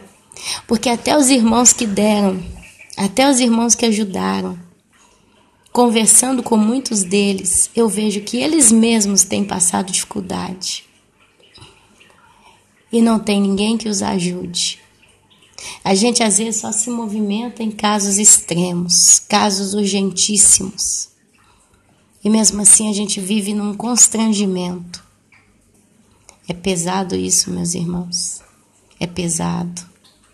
É vergonha para nós. Eu posso dizer para vocês que nós vamos chegar no tribunal de Cristo e nós vamos passar muita vergonha. E eu falo nós, comigo incluída. Nós vamos passar muita vergonha. Porque quando a gente chegar ali, a gente vê os macedônios da época do apóstolo Paulo, que tinham muito menos do que nós e se davam muito mais. A gente vai olhar e falar, meu Deus, que vergonha, que papelão eu fiz no mundo enquanto eu estive ali. Quantas vezes eu podia ajudar, eu podia fazer algo, mas eu entrou no ouvido, saiu pelo outro, eu não quis saber. Uma oração, um telefonema, aproximar-me de uma irmã que estava passando aperto, me apegar a essa pessoa com mais afinco, mais amor, responder quando a pessoa falava. Sabe, eu, Ana Paula, meus irmãos, se vocês perguntarem para mim hoje, Ana, você tem dinheiro no bolso? Eu não tenho um centavo. Gente, ontem eu passei uma vergonha. Ontem nós fomos tomar sorvete. Se eu fizer a conta por alto aqui, tem 5 anos aproximadamente que eu comprei umas roupinhas baratinhas, mas tão boas até hoje. Quando chega a época do verão, eu ponho uma dessas roupinhas, um vestidinho alaranjado, com uma estampa azul, alaranjado, branca. É muito bonitinho. Esse vestido eu tenho que pôr com uma calça por baixo, porque ele não é tão longo. Ele pega um pouco acima do joelho. Então eu tenho que pôr uma calça por baixo, uma calça azul para combinar azul marinho. E ontem eu pus essa roupa. Ontem eu estava de saco cheio para sair e eu vi esse vestido, mas é os que eu tenho no meu guarda-roupa. Eu não tenho coisa nova. Eu tenho uma blusa nova, mas ela é quente. E ali naquela euforia eu peguei aquele vestido ali e falei, ufa, vamos sair. Pus aquele vestido. Eu passei uma vergonha ontem. Eu estava bem arrumadinha, meus irmãos, estava vestidinha. Mas infelizmente eu dei de cara com pessoas que me viram todos esses 5 anos com esse mesmo vestido. Sabe aquela roupa que quem te vê já sabe que você está usando aquela roupa sempre? Sempre a mesma roupa? Essa foi a sensação que eu tinha. Chegou uma hora que eu estava me sentindo tão mal. Eu estava tão incomodada com aquele mesmo vestido. Meu marido às vezes me xinga, vai comprar roupa. Mas às vezes ele fala para mim, vai comprar roupa, a geladeira está quase vazia. Vocês acham que eu vou comprar roupa? Eu vou ter coragem de comprar roupa? Semana passada ele subiu no teto da casa aqui vizinha, né? E ele ficou de 8 horas da manhã às 7 horas da noite em cima daquele telhado fazendo uma antena. Um sol de 40 graus na cabecinha dele. Vocês acham que eu tenho coragem de pretender falar para ele assim, eu tenho que comprar roupa nova? Chegou na hora que eu vou ter que comprar à força. Eu hoje compro roupa à força. À força. Para não passar vergonha, porque ele mesmo depois se sentiu envergonhado. Joga esse vestido fora, ele falou comigo. Joga essa roupa fora. É besteira. É uma grande besteira o que eu estou falando. E eu não sou pobre ou necessitada não, meus irmãos. Eu não sou. Eu tenho um carro na garagem, um carro novo. Meu marido está pagando esse carro pelos próximos 10 anos. Todo mês ele tem que tirar um dinheiro para pagar a prestação do nosso carro novo. E nós moramos na Europa, é muito fácil comprar qualquer carro na Europa. Eu não estou aqui para dizer o nome do carro que eu tenho, mas é um carro novo, é um carro muito bonito. Eu tenho esse carro, está lá na garagem. Ele está agora com a metade do tanque cheio. Todo eletrônico, eu tenho. Eu moro numa cobertura. Essa cobertura, ela deve ter um teto de 1,5 metro, não, 2,10 metros, 2,20 metros, é baixinho. Tem lugares que é alto, tem lugares que são baixinhos, mas eu tenho uma cobertura com uma varanda linda, uma vista espetacular para a montanha, para mar, que pessoas no mundo inteiro, para ter uma vista que eu tenho, pagam uma fortuna e eu não paguei um centavo. Eu tenho uma televisão nova que meu marido trabalhou 4 meses na Suíça, pagou um monte de dívida que a gente fez quando trabalhamos na nossa pizzaria da família. E eu trabalhei com esse vestido que eu saí ontem ali, é por isso que muitos me viram. E eu vesti esse mesmo vestido e eu fiquei morrendo de vergonha. Eu falei, meu Deus, que roupa é essa que eu tô com ela? Porque já me viram, tem 5 anos que me vem com a mesma roupa. E meu marido voltou da Suíça, trabalhou no gelo, trabalhou na chuva, trabalhou de noite, de madrugada, passou fome, dormiu no chão, igual um cachorro. Depois que ele pagou tudo que ele tinha que pagar, era muita coisa para pagar, sobrou dinheiro. E ele falou, eu quero comprar uma televisão assim, assim, assim. Eu posso me presentear pelo menos uma televisão dessa? Eu calei a boca, falei, meu Deus, o que eu posso dizer para esse homem? Não, economiza, compra uma televisãozinha simples. Ele queria, e que alegria foi para ele comprar aquela televisão. Eu tenho uma televisão linda na minha casa, tenho. Eu tenho tudo novinho na minha casa. Esse apartamento que eu moro, ele foi construído somente há 12 anos atrás. É claro, precisa de muitas manutenções, mas ele é novo. E meu marido tenta comprar sempre do bom e do melhor. Eu vivo sempre com 3 quilinhos de carne no meu freezer. Para dizer, né, que eu estou sempre com um pouquinho de carne em casa. Semana passada eu fiz compra. Coloquei a geladeira abastecida. Hoje ela já está esvaziando de novo. Mas eu vivo assim. Então eu não sou pobre. Amanhã eu vou numa médica, ginecóloga. Vou levar meus exames hormonais, porque eu estou passando pela pré-menopausa. Tenho passado muito mal também nos meses que se passaram. Esperei 3 meses para conseguir levantar o dinheiro para pagar a médica. Então eu não estou pobre. Eu não estou numa situação de pedir ajuda. Mas eu tenho a minha família no Brasil que está passando muito aperto. E eu não posso fazer nada para ajudá-las. Tem vezes que a minha irmã me conta aqui que ela trabalha quase que 24 horas por dia para levantar o dinheiro, para ajudar, para fazer, para cuidar da minha mãe, para cuidar dela, para cuidar dos filhos dela. Mas ela tem os problemas pessoais dela e Deus não está deixando faltar serviço para minha irmã. Mas a minha irmãzinha tá no limite, está no bagaço. E se você me pergunta, irmã, você tem 1 euro no bolso? Eu não tenho nenhuma moedinha no meu bolso hoje. Eu vivo sempre de bolso furado. Mas eu estou satisfeita. Eu vejo que Deus, desde cedo, me ensinou a viver na simplicidade. Quando eu pego o meu carrinho para dirigir ele, eu não me visto como uma madame para ficar mostrando que eu tenho. Porque eu não tenho. Eu não sou uma madame. Eu não sou uma que põe taco, né, salto alto e vestidinho da moda para sair toda emperequitada no carrinho bonitinho. Eu saio de chinelo de dedo,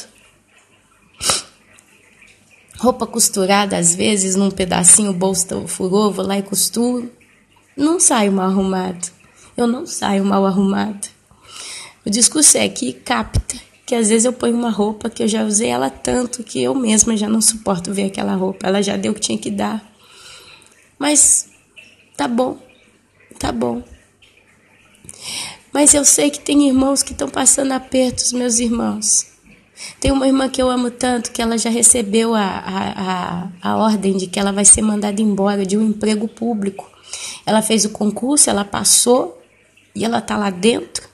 Mas foi questionado que ela é deficiente visual, mas ela não tem problema na vista. Mas foi diagnosticado que aquele probleminha que ela tem é o suficiente para ela não poder ocupar o cargo que ela ocupa. E ela vai ter que ser mandada embora. E ela está esperando em dias receber a ordem do momento para outro que ela vai ser mandada embora. Ontem ela até falou para mim, agora nesse mês o povo está de férias, então pode ser que o meu processo fica parado, pode ser que eu ainda vou receber o mês de agosto. E ela mora de aluguel. Ela está aí, sabe, sem saber onde é que ela vai arrumar emprego, o que ela vai fazer. Não era a hora de eu poder falar para ela, irmã fulana, olha, eu conheço pessoa tal que mora na sua mesma cidade. E essa pessoa tem condição de te oferecer um emprego, apenas você recebe a ordem de que acabou o seu emprego.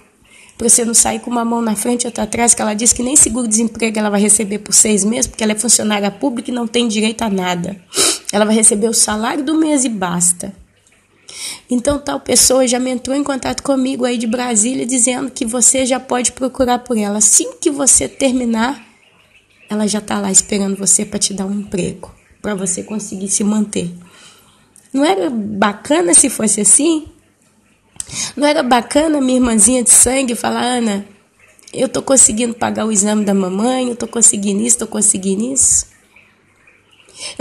Não seria bacana a outra irmã que está em Belo Horizonte, que está com um problema seríssimo também de endometriose, que está passando pelo SUS, falar para mim: Ana, esse mês eu vou fazer uma cirurgia porque os irmãos estão me ajudando? Meus irmãos, você que está aí do meu lado aí ouvindo, você sabe que tem gente que não acaba mais precisando. Então eu posso dizer para vocês, a partir de mim mesma, a gente vai passar muita vergonha no céu. Você tem que se preparar. Você tem que se preparar para passar vergonha. Porque às vezes você podia fazer uma oração por alguém, você não faz. Porque você tem as suas barreiras, você tem os seus limites. Eu não consigo, eu não posso, eu não sei, eu me sinto invadida ou invadido assim. Você vai passar vergonha no céu. Eu tô falando isso pra você não pra te julgar na cara, porque eu jogo primeiro na minha cara. Nós vamos passar vergonha. Você tem que se preparar. Aqui não convém só o discurso de oração pela minha família, não. É por tantos. A seara é grande e poucos são os trabalhadores. Quando Deus fala isso, Deus está jogando verde para você colher maduro. E você não colhe. Porque a gente às vezes não se importa.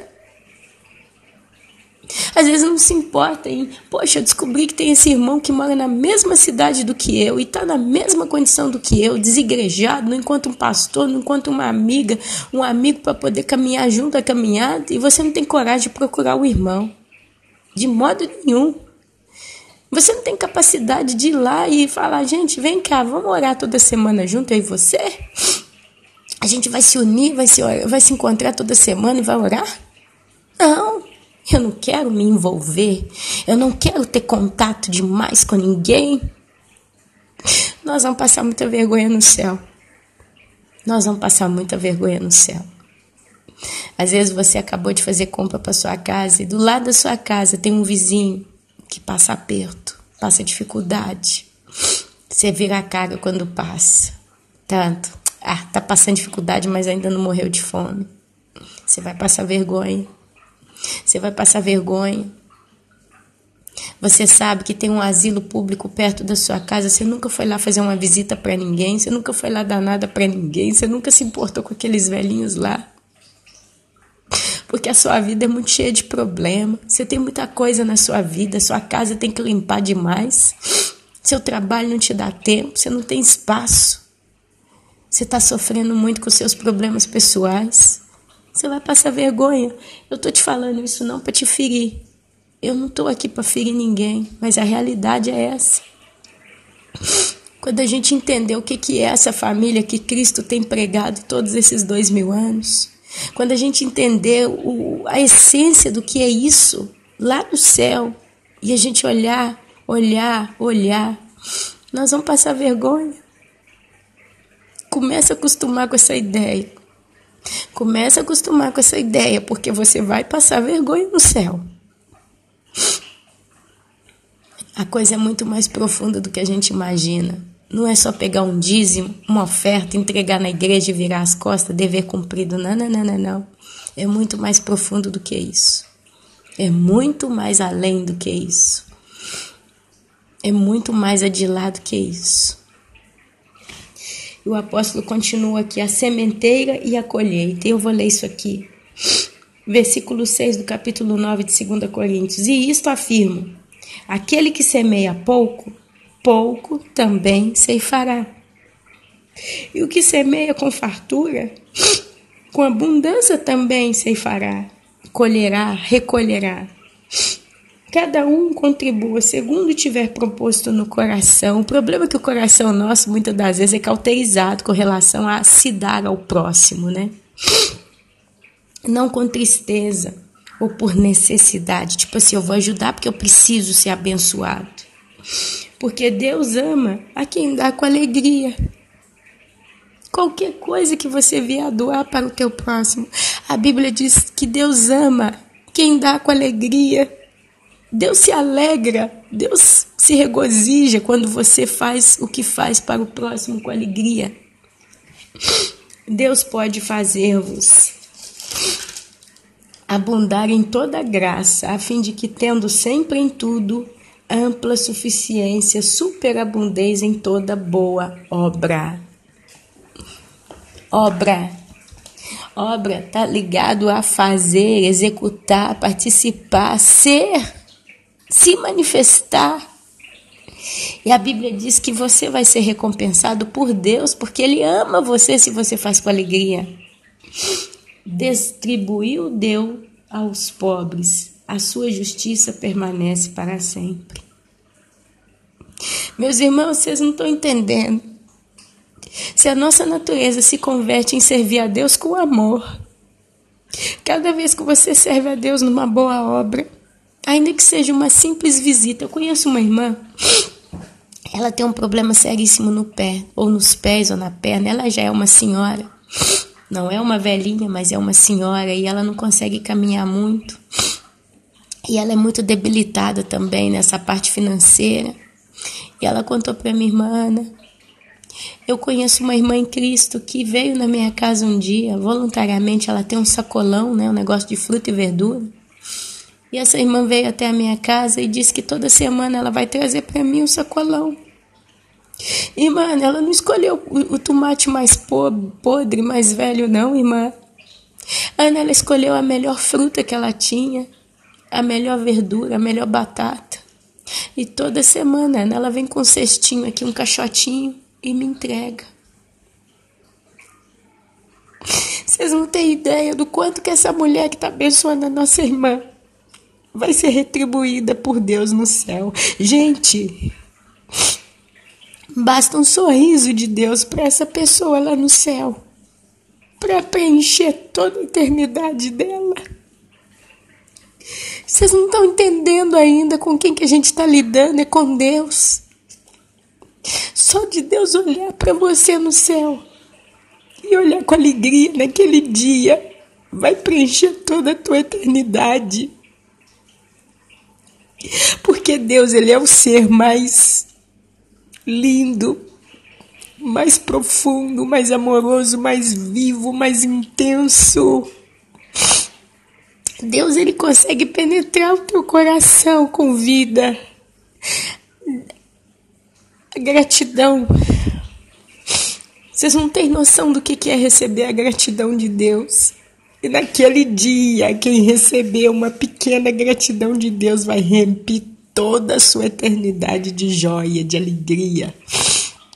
A aprovação, a gratidão, o obrigado de Deus só no olhar para você naquele dia vai fazer toda a diferença. E aquela irmã que toda semana pega o caixotinho, separa a melhor maçã. A maçã que ela, não sei como que ela conseguiu, mas ela conseguiu descobrir as frutas preferidas da nossa irmã em Cristo. Ela conseguiu descobrir o que a irmã gosta de comer. E ela separa o melhor. A irmã gosta de goiaba, então ela pega a melhor goiaba. A irmã gosta de banana, ela pega... tem uma banana específica, não sei como é, que Deus pôs no coração da senhora. O Espírito Santo revelou para a dona do sacolão a banana que a irmãzinha gosta. E vocês acreditam que ela pega exatamente a banana que, quando chegou na casa da irmã essa doação, diz que quando ela viu a banana, ela chorou. Ela falou: acredito, a banana que eu gosto. Eu e minha sogra são duas pessoas debilitadas pela idade, pela saúde. E Deus pôs na mão da irmã tudo. Vocês não têm ideia, meus irmãos, do que é um pequeno gesto para com o próximo. Às vezes um copo d'água. Eu moro aqui com 3 pessoas, meus 2 filhos e meu marido. De vez em quando alguém pensa em mim, pega um copo d'água e me dá. Tá calor, eu tô mexendo. Mas é tão difícil um filho meu falar: poxa, eu vou beber um copo d'água. Quem sabe, mamãe também quer.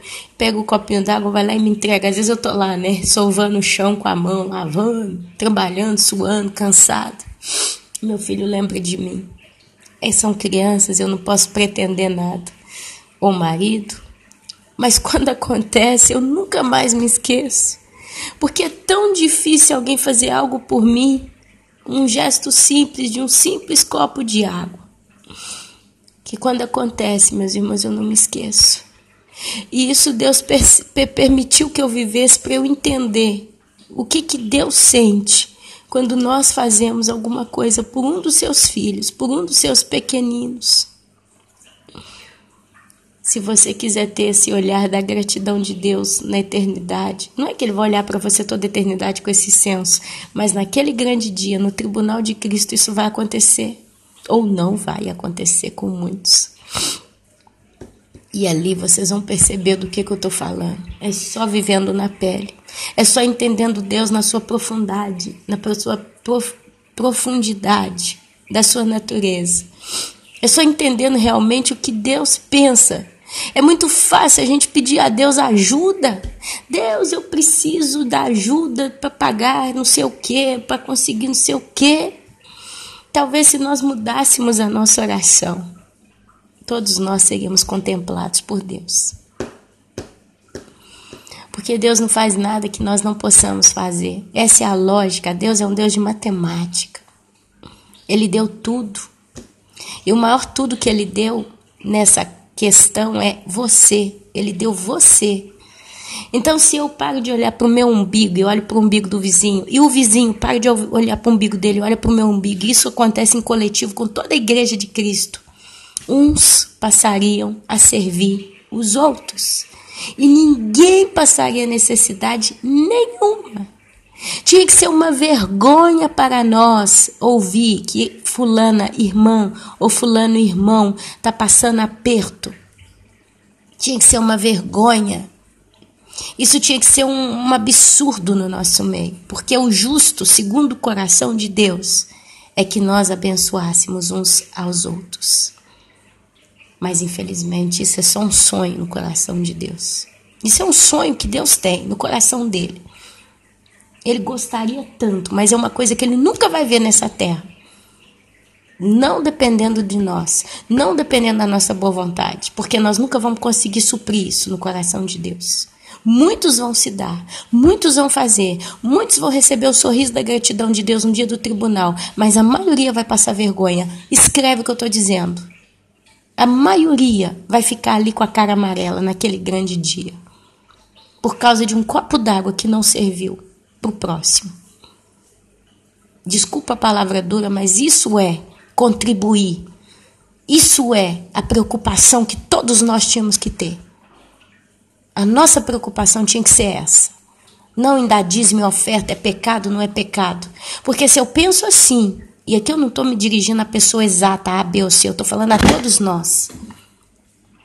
Se a minha preocupação fosse servir o reino de Deus, sem medidas, sem limites de selecionar, esse eu ajudo, esse eu não ajudo, essa eu faço, não.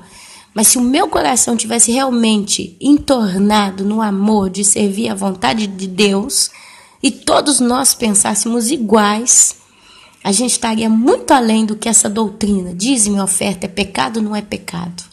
Porque às vezes a gente pensa assim para salvar as nossas costas. Se eu não der o dízimo, eu vou para o inferno. Se eu não der o dízimo, Deus vai me punir.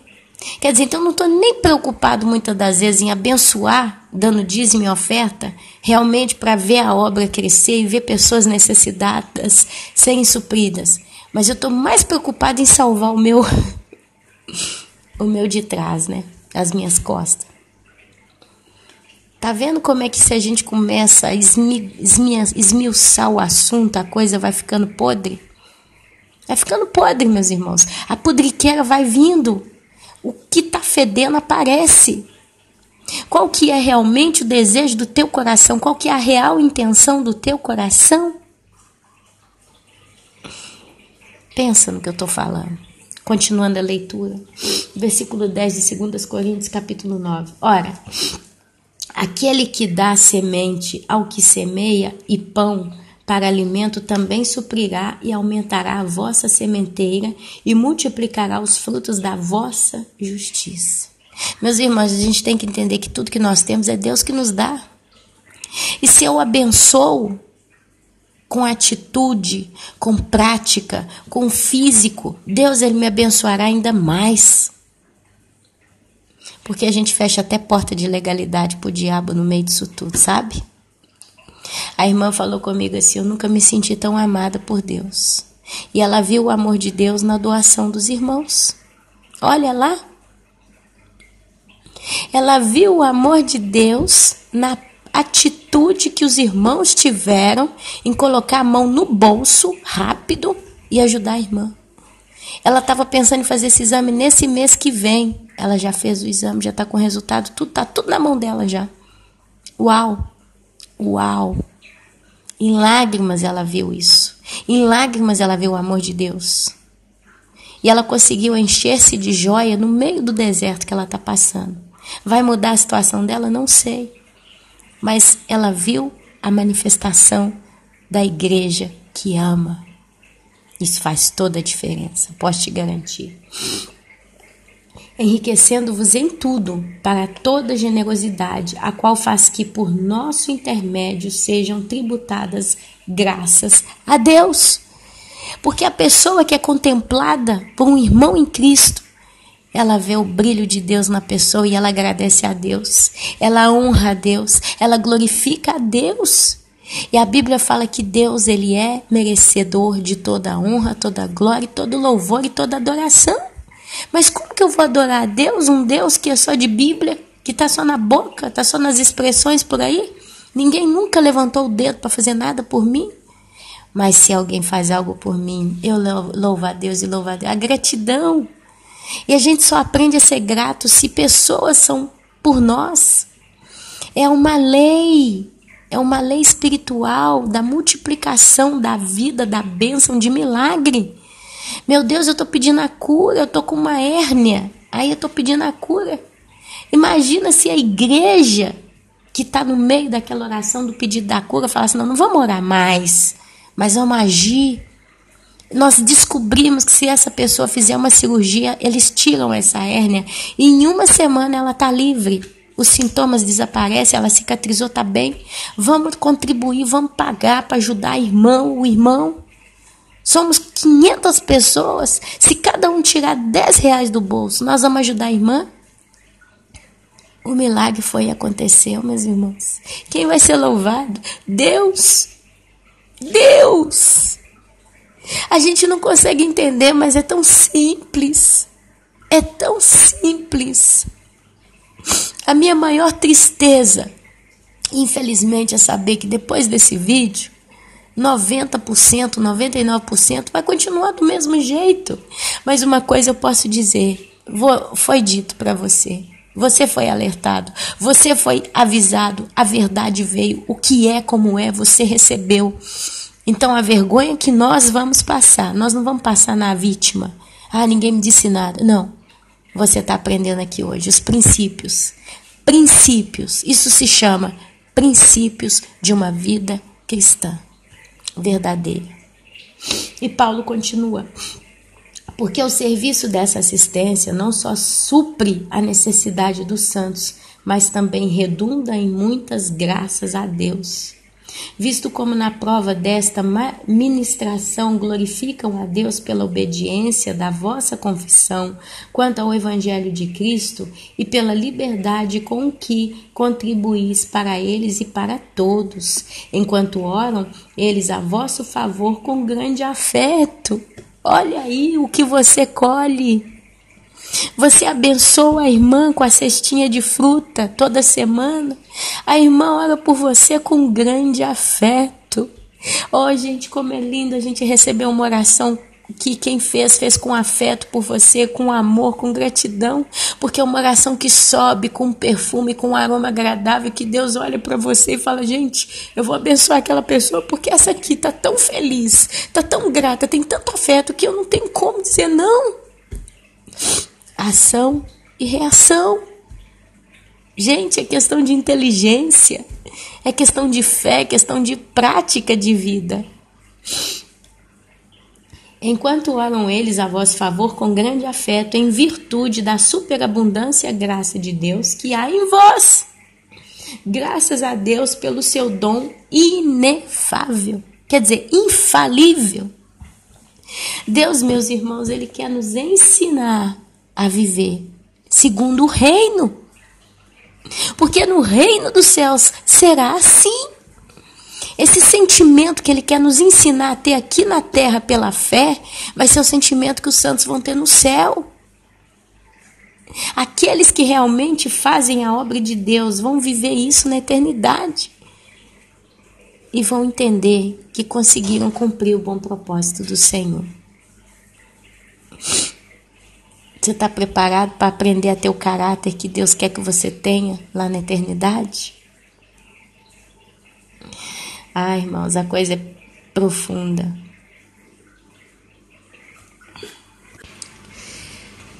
Amados, eu vejo que Paulo avisa as igrejas a se preparar, a preparar sua assistência para quando ele ali chegasse já encontrasse tudo pronto. E depois ele fala sobre a sementeira e a colheita. E eu, meus amados, digo que nós, a igreja, somos a noiva de Cristo, sem nenhuma dúvida. E se nós somos a noiva de Cristo, a esposa que Ele escolheu para se casar, falando de modo simbólico, mas o sentimento de um Deus de estar esposado com seu povo por toda a eternidade, um Deus perfeito, um Deus profundo, um Deus glorioso. O mínimo que Ele viu em nós foi esse espírito de amor recíproco, de amor coletivo, de amor entre irmãos, de amor de quem obedece, de quem serve com alegria. Eu vou continuar esse estudo. Agora eu vou ter que dar uma pausa. No áudio vocês não vão perceber isso, mas eu digo, eu vou ter que dar uma pausa, mas eu vou continuar esse estudo e postá-lo seguramente no dia de amanhã, porque esse estudo ainda tem muito o que se dizer. Nós vamos entrar em 2 Coríntios. E 2 Coríntios, amados, nós vamos entender as declarações, né? A declaração e mais instruções, sabe? Eu vou querer abrir um parêntese sobre o que haveremos de ser um dia. Eu falei que nós somos a noiva de Cristo. Lá em Apocalipse 19, do 6 ao 8, fala que a noiva já se ataviou, já se preparou, já se adornou. Lá em Apocalipse 19, do 11 ao 16, fala que Cristo ele vai descer com seus santos. E nós vamos vir, meus amados, em glória, montados em cavalos brancos para pelejar com Ele, continuando essa tarefa de fazer algo pelo reino. Lá em Zacarias fala da vinda de Cristo e a igreja com Ele, provando esse acontecimento, esse evento. Lá em Isaías, capítulo 61, do 1 ao 6, vai escrever para nós como procederá nosso trabalho no milênio. Nós seremos chamados de reis e de sacerdotes. Olha o que Deus está preparando para nós. Lá em Romanos, capítulo 5, versículo 17, se pela ofensa de um e por meio de um só reinou a morte, muito mais os que recebem a abundância da graça e o dom da justiça reinarão em vida por meio de um só, a saber, Jesus Cristo. Reinarão por meio de um só. Nós vamos reinar com Cristo. E lá em 2 Coríntios, capítulo 11, 7, 15, continua. É onde nós vamos ver o perfil da igreja, mas do apóstolo Paulo, porque Paulo fundou a igreja dos gentios. E ele, meu irmão, minha irmã, mais do que todos nós, para nos dar todo esse testemunho. Ele vai dar um grande testemunho ali em 2 Coríntios, capítulo 11, do 7 ao 15. Lá em Coríntios, capítulo 11, do 16 ao 13, ele fala da soberba de muitos e de seus sofrimentos, por não amarem a Deus. Então, eu vou ficar devendo para os irmãos essa segunda parte. Eu vou fazer o seguinte, então, com 1h40 de vídeo, eu vou fechar esse vídeo. E no próximo vídeo eu vou dar esse resto de estudo aqui, que eu falei agora, esses textos. Eu acho que vai ser mais conveniente, né?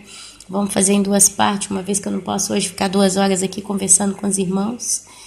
Então nós vamos entrar aí falando no que nós haveremos de ser. Quer dizer, o que Deus tem para nós. Eu não vou dizer que é em troca daquilo que nós fazemos, porque Ele nos deu de graça. Tudo que nós vamos ter no céu é de graça. De graça nós vamos receber a salvação. E os galardões e os dons de Deus, é tudo pelo amor que Ele tem para conosco. Mas uma coisa eu posso garantir, que quando a gente começar a ver tudo que Ele vai dando para nós, nós vamos... Eu não vou dizer que a gente vai explodir no céu, porque nós temos um corpo glorificado, mas se o corpo não fosse pronto para resistir tamanha bênção, tamanha manifestação da glória de Deus, nenhum de nós resistiríamos. Eu posso dizer que hoje eu desci o porrete nos irmãos, sim, e eu sou a primeira a receber essa porretada na cabeça, né? Mas eu quero trazer para vocês a mensagem de que ainda há esperança. Mesmo no meio de toda essa situação, ainda há esperança para nós. Ainda tem esperança da gente não passar vergonha. Infelizmente, muitos vão passar, mas se você acolher essa palavra de coração, se você hoje acolher essa palavra que você está recebendo de coração, você pode reverter essa situação. Porque eu creio que se Deus, no seu amor infinito, está dando para nós, nesse último momento da gente na terra, se Deus está dando para nós uma palavra dessa profundidade, significa que ainda tem tempo da gente tentar dar uma ajeitada nesse estrago que talvez muitos de nós fizemos, contribuindo para com a obra, fazendo o mínimo do mínimo. Porque Deus está mais preocupado com a intenção do nosso coração do que com o que nós fazemos. A Bíblia diz que a melhor das nossas obras é como um trapo de imundícia. Então a coisa está toda na reversão do nosso coração. Se hoje eu tenho um coração egocêntrico que pensa só em mim, nas minhas necessidades, é esse o coração que Deus vai infelizmente fazer passar vergonha naquele grande dia. Mas se eu inverto esse coração num coração doado, dado, generoso, amoroso, que se importa verdadeiramente com o próximo, aí é isso que Deus vai ver. Porque a Bíblia diz que Deus lança no mar do esquecimento os nossos pecados. Toda vez que você se arrepende genuinamente de todo o teu coração, a Bíblia diz que Deus lança no mar do esquecimento. As coisas velhas ficaram para trás. Quer dizer, enquanto nós vivemos nesse mundo, ainda que seja mais uma semana, é sempre tempo de ser uma pessoa melhor. É sempre tempo. Tem um filme que foi feito há muitos anos com aquele ator Jim Carrey, Christmas Carol. É um filme que mostra um velho rabugento, mão fechada, pão duro, egoísta e tantos significados terríveis nessas pessoas. Ele passava frio para economizar. E ali ele é visitado por 3 espíritos. O último dos 3 espíritos que visitou ele foi o espírito da morte. Ele foi visto caindo na catacumba, né? Catatumba. E ele acorda daquela visita, daqueles 3 espíritos demoníacos, ele acorda desesperado. Mas quando ele entende que ele ainda estava vivo, que ele ainda tinha tempo para fazer algo, ele começa a fazer coisas que ele nunca fez. Ele se converteu num homem generoso, amoroso, doce. E ele começou a abençoar todo mundo que ele trouxe mal. Todo ano ele era convidado para participar da ceia de Natal ou virada de ano, não sei, né? E ele nunca ia, porque ele era muito pão duro para ir, ele não queria estar no meio das pessoas. E o sobrinho dele, né, ficava triste porque ia lá convidar ele não ia. E aí então era motivo de piada, aquele velho pão duro, Vocês assistam o filme Christmas Carol, eu não sei qual que é o título no português, mas você escreve Christmas Carol e ele vai passar para você no português, se você não assistiu esse filme. E ele simplesmente, depois que ele acorda daquela visitação dos 3 espíritos, era bem véspera de ceia de Natal, ele foi lá visitar o sobrinho. E ele chegou ali rindo, né, porque ele foi renovado. E ali o sobrinho, quando viu ele simplesmente indo ali participar da ceia, ficou tão alegre, ficou tão feliz. Deus, ele não quer o dinheiro do seu bolso. Deus, ele quer o seu coração, que sirva a ele sempre, com o seu melhor. E eu posso te garantir que é o Espírito Santo de Deus que vai te dizer o que você tem que fazer com aquilo que você tem à sua disposição. Seja o seu tempo, seja o seu talento culinário, seja a sua disponibilidade de abençoar um irmão com alguma coisa dentro daquilo que um irmão precisa, seja com seu dinheiro, seja com suas orações, seja com a sua assistência. Às vezes você é professora, tem uma irmã, tadinha, que minha mãe, para fechar aqui que eu tenho que terminar o vídeo, minha mãe, quando eu era criança, ela era faxineira. Infelizmente, minha mãe também foi muito sem cultura, sem estudo, Minha mãe, tadinha, mal sabe escrever e ler, mas é muito mal mesmo a escritura dela, tudo errado. E eu sempre fui uma menina meio rebelde, eu nunca gostei muito de estudar. E acabou que minha mãe, tadinha, ela não tinha condição de sentar comigo e me ensinar a matemática, me ensinar o português, me ensinar as coisas, né? E minha mãe, tadinha, várias vezes ela teve que pagar alguém para fazer isso para mim. E ela pagava as professoras particulares para elas me darem aula de ajuda, de apoio. E ali é onde eu consegui dar uma melhorada em alguma coisa. Tadinha, minha mãe, tadinha, sempre se preocupando dentro do que ela podia, né? Às vezes você, minha querida, é bem dotada no português, na matemática, na ciência. Às vezes você é professora, às vezes você é uma pessoa concursada que estudou tanto que essas coisas para você é besteira. E às vezes tem um irmão em Cristo ou uma irmã em Cristo lá na sua igreja que tem como a minha mãe trabalhar dia e noite para sustentar os filhos, para trazer o pão para dentro de casa. E os filhos estão indo mal na escola. Por que você não se oferece 1 hora por semana, 2 horas por semana para essa irmã em Cristo e fala, olha, você quer que eu te ajude com seus filhos, dando aula particular para eles? Só que tem uma diferença, você não tem que me dar nem um centavo. Eu vou fazer de coração, voluntariamente, para te abençoar. Eu lembro quando minha mãe pagava as professoras para mim, era tanto sacrifício, era tão difícil para ela. Gente, se tivesse aparecido alguém se oferecendo para me ajudar, quem sabe a minha mãe hoje já teria se convertido. Quem sabe se todas as vezes que minha mãe passou aperto para me sustentar, a mim e a minha irmã, aparecesse um filho de Deus verdadeiro ali para dispor a ajudar minha mãe. Quem sabe vendo manifestar as boas obras da igreja, minha mãe ia ver um testemunho de um povo que realmente se importa. E quem sabe ela hoje tem um coração mais doce para ouvir o evangelho. Deus é glorificado em nós, meus irmãos. Nunca se esqueça disso. Às vezes você ouvindo os vídeos aqui do canal fica cheio de gratidão a Deus pela minha vida e você fala isso nos comentários. Então eu posso dizer que de algum modo eu tenho sido um exemplo que eu gostaria que você fosse, que Deus gostaria que você fosse. Pensa nas palavras que eu disse aqui hoje nesse vídeo. Pensa nessas palavras. Eu não quis aqui descer a porretada na cabeça dos irmãos, incluindo a minha, porque quero ferir você. Mas eu estou aqui tentando te chacoalhar para a realidade. Porque a nossa vida, se você ajudar ou não alguém, às vezes muitos não vão nem saber. Mas aquele que está lá no céu sabe de tudo, acompanha tudo, entende tudo.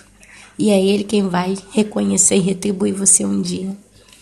A coisa mais gostosa que eu tenho para fazer hoje para o meu Deus é ser grata a Ele. Só dizer obrigado, Deus, não é o bastante. Mas fazer algo para agradá-lo, aí sim, eu sei que eu estou me manifestando, me movimentando, sinalizando para Ele aqui de baixo. Oh, grazie, obrigado, thank you. Leva essas palavras para o teu coração, minha irmã. Leva essas palavras para o teu coração, meu irmão. E põe em prática alguma coisa. Espero que aqui você tenha conseguido tirar algo de bom. Amém? Eu vou falar mais sobre esses assuntos no próximo vídeo, assim que eu tiver condição. Eu estou aqui com a segunda parte do estudo, que é onde eu vou aprofundar no que eu falei. Mas eu creio que o que eu já falei aqui é suficiente para você entender o que você precisa fazer a partir de hoje, enquanto ainda tem tempo. E o tempo pode ser que está realmente contado em dias, hein? Nós vamos conversar mais sobre isso aí para frente. E assim, meus irmãos, eu vos saúdo com a santa, gloriosa e poderosa Shalom do Senhor, que é a paz que excede todo entendimento. Amém, amém e amém.